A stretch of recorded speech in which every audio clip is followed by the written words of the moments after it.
Bonjour et bienvenue sur l'épisode 3 de la raison d'être en pratique. Nos travaux sur la raison d'être ont fait apparaître que les méthodologies qui visent à créer une raison d'être de toute pièce vouent la démarche à du purpose washing. Comprenez que si votre raison d'être ne reflète pas votre ADN, vous serez immédiatement sanctionné par toutes vos parties prenantes. Votre raison d'être vous est propre et il vous appartient de la faire émerger et de la formaliser. C'est une invitation à une réelle introspection de votre entreprise et nous vous invitons à ne pas manquer ce rendez-vous.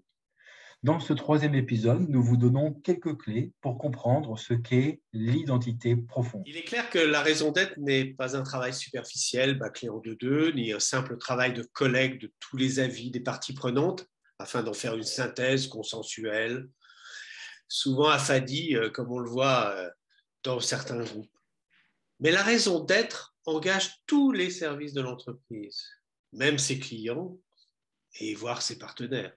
C'est pourquoi la plateforme de marque réalisée par la com est un bon point de départ pour avoir une idée de l'identité rêvée de l'entreprise. Mais elle n'est que top-down et idéalisée.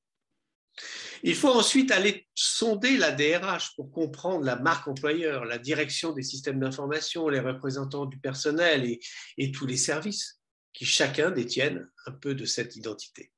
En fait, la raison d'être est plus que la rencontre entre toutes les attentes, plus que la rencontre entre identité rêvée, identité perçue. C'est vraiment l'émergence de l'identité profonde de votre organisation. Comment la formaliser? Tout simplement en s'imprégnant, comme on vient de le dire, de la marque employeur, des valeurs RH, du branding corporate pour formaliser une identité authentique. Mais on ne peut se contenter de cela, comme le font trop d'entreprises. Nous proposons donc de faire ensuite des enquêtes qui donnent un score d'adhésion, c'est la partie quantitative, et énormément d'enrichissement lors de la partie qualitative où nous interrogeons les clients et les parties prenantes de l'entreprise.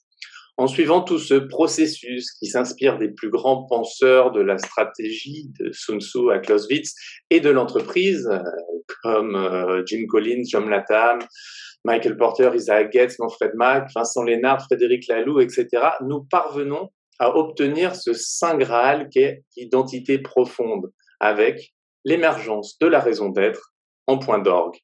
À bientôt pour un prochain épisode de La raison d'être en pratique.